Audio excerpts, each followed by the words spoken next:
యెషయా గ్రంథము 30వ అధ్యాయము. యెహోవా వాక్కు ఇదే. లోబడని పిల్లలకు శ్రమ. పాపమునకు పాపము కూర్చుకొనున్నట్లుగా వారు నన్ను అడుగక ఆలోచన చేయుదురు. నా ఆత్మ నియమింపని సంధి చేసి కొందురు. వారు నా నోటి మాట విచారణ చేయక ఫరో బలము చేత తమ్మును తాము బలపరచుకొనుటకు ఐగుప్తు నీడను శరణు చొచ్చుటకు ఐగుప్తునకు ప్రయాణము చేయుదురు. ఫరో వలన కలుగు బలము మీకు అవమానకరమగును. ఐగుప్తు నీడను శరణు జొచ్చుట వలన సిగ్గు కలుగును. యాకోబు వారి అధిపతులు సోయనులో కనబడునప్పుడు, వారి రాయబారులు హనేసులో ప్రవేశించునప్పుడు, వారందరును తమకు అక్కరకు రాక, ఏ సహాయమునకైనను ఏ ప్రయోజనమునకైనను పనికిరాక సిగ్గును నిందయు కలుగజేయు ఆ జనుల విషయమై సిగ్గుపడుదురు. దక్షిణ దేశములోనున్న క్రూర మృగములను గూర్చిన దేవోక్తి. సింహీ సింహములను పాములను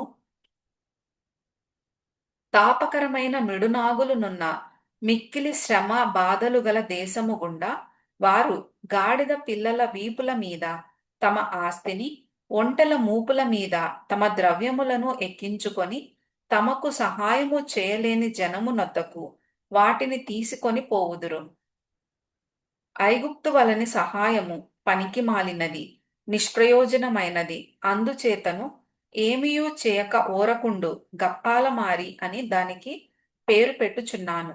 రాబోవు దినములలో చిరకాలము వరకు నిత్యము సాక్ష్యార్థముగా నుండునట్లు నీవు వెళ్ళి వారి ఎదుట పలక మీద దీని వ్రాసి గ్రంథములో లిఖింపుము. వారు తిరుగబడు జనులు, అబద్ధమాడు పిల్లలు, యెహోవా ధర్మశాస్త్రము విననొల్లని పిల్లలు. దర్శనము చూడవద్దని దర్శనము చూచు వారితో చెప్పువారును, యుక్త వాక్యములను మాతో ప్రవచింపకుడి, మృదువైన మాటలనే మాతో పలుకుడి, మాయా దర్శనములను కనుడి, అడ్డము రాకుండుడి, త్రోవ నుండి తొలగుడి, ఇశ్రాయేలు పరిశుద్ధ దేవుని సంగతి మా ఎదుట ఎత్తకుడి అని భవిష్యత్ జ్ఞానులతో పలుకువారునై ఉన్నారు. అందుచేతను ఇశ్రాయేలు యొక్క పరిశుద్ధ దేవుడు ఈలాగు సెలవిచ్చుచున్నాడు.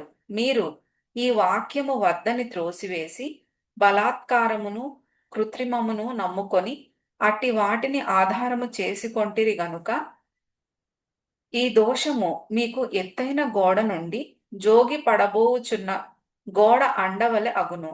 అది ఒక్క క్షణములోనే హఠాత్తుగా పడిపోవును. కుమ్మరి కుండ పగులగొట్టబడునట్లు ఆయన ఏమియూ విడిచిపెట్టక దాని పగులగొట్టును. పొయ్యిలో నుండి నిప్పు తీయుటకు గాని గుంటలో నుండి నీళ్లు తీయుటకు గాని దానిలో ఒక్క పెంకైనను దొరకదు. ప్రభువును ఇశ్రాయేలు యొక్క పరిశుద్ధ దేవుడునగు యెహోవా ఈలాగు సెలవిచ్చుచున్నాడు. మీరు మరలి వచ్చి ఊరకుండుట వలన రక్షింపబడెదరు. మీరు ఊరకుండి నమ్ముకొనుట వలన మీకు బలము కలుగును. అయినను మీరు సమ్మతింపక అట్లు కాదు, మేము గుర్రములనెక్కి పారిపోవుదుమంటిరి. కాగా మీరు పారిపోవలసి వచ్చెను. మేము వడిగల గుర్రములను ఎక్కి పోయేదమంటిరే. కాగా మిమ్మును తరుమువారు వడిగల వారుగా నుందురు. మీరు పర్వతము మీద నుండు కొయ్యవలెను, కొండ మీద నుండు జెండావలెను అగువరకు ఒకని గద్దింపునకు మీలో 1000 మంది పారిపోయెదరు. 5గురి గద్దింపునకు మీరు పారిపోయెదరు.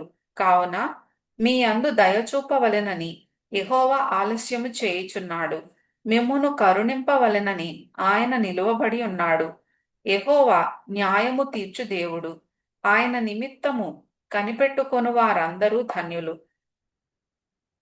సియోనులో యెరూషలేములోనే ఒక జనము కాపురముండును. జనమా, నీవిక నేమాత్రము కన్నీళ్లు విడువవు. ఆయన నీ మొర్ర విని నిశ్చయముగా నిన్ను కరుణించును. ఆయన నీ మాట వినగానే నీకు ఉత్తరమిచ్చును. ప్రభువు నీకు క్లేశాన్న పానములనిచ్చును. ఇక మీదట నీ బోధకులు దాగియుండరు. నీవు కన్నులారా నీ బోధకులను చూచెదవు. మీరు కుడితట్టైనను ఎడమ తట్టైనను తిరిగినను ఇదే త్రోవ, దీనిలో నడువుడి అని నీ వెనుక నుండి ఒక శబ్దము నీ చెవులకు వినబడును. చెక్కబడిన మీ వెండి ప్రతిమల కప్పును, పోతపోసిన మీ బంగారు విగ్రహముల బట్టలను మీరు అపవిత్రపరతురు, హేయములని వాటిని పారవేయుదురు. లేచి పొమ్మని దానితో చెప్పుదురు. నీవు నీ భూమిలో విత్తుటకు నీ గింజలకు కావలసిన వాన ఆయన కురిపించును. భూమి రాబడి అయిన ఆహార ద్రవ్యమిచ్చును. అది విస్తార సార రసములు కలదై ఉండును. ఆ దినమున నీ పశువులు విశాలమైన గడ్డిబీళ్లలో మేయును. భూమి సేద్యము చేయు ఎడ్లును లేత గాడిదలును చేటతోనూ జల్లెడతోనూ చెరిగి జల్లించి ఉప్పుతో కలిసిన మేత తినును. గోపురములు పడు మహాహత్య దినమున ఉన్నతమైన ప్రతి పర్వతము మీదను ఎత్తైన ప్రతి కొండ మీదను వాగులును నదులును పారును. యెహోవా తన జనుల గాయము కట్టి వారి దెబ్బను బాగుచేయు దినమున చంద్రుని వెన్నెల సూర్యుని ప్రకాశము వలె ఉండును. సూర్యుని ప్రకాశము 7 దినముల వెలుగు ఒక దినమున ప్రకాశించినట్లుండును. ఇదిగో కోపముతో మండుచు దట్టముగా లేచు పొగతో కూడినదై యెహోవా నామము దూరము నుండి వచ్చుచున్నది. ఆయన పెదవులు ఉగ్రతతో నిండియున్నవి. ఆయన నాలుక దహించు అగ్ని జ్వాల వలె ఉన్నది. ఆయన ఊపిరి కుతికల లోతు వచ్చు ప్రవాహమైన నది వలె ఉన్నది. వ్యర్థమైన వాటిని చెదరగొట్టు జల్లెడతో అది జనములను గాలించును. త్రోవ తప్పించు కళ్ళెము జనుల దవడలలో ఉండును. రాత్రి అందు పండుగనాచరించునట్లుగా మీరు సంగీతము పాడుదురు. ఇశ్రాయేలునకు ఆశ్రయ దుర్గమైన యెహోవా యొక్క పర్వతమునకు పిల్లనగ్రోవి నాదముతో ప్రయాణము చేయువారికి కలుగునట్టి హృదయ సంతోషము కలుగును. యెహోవా తన ప్రభావము గల స్వరమును వినిపించును. ప్రచండమైన కోపముతోనూ దహించు జ్వాలతోనూ పెళపెళయను గాలివాన వడగండ్లతోనూ తన బాహువు వాలుట జనులకు చూపించును.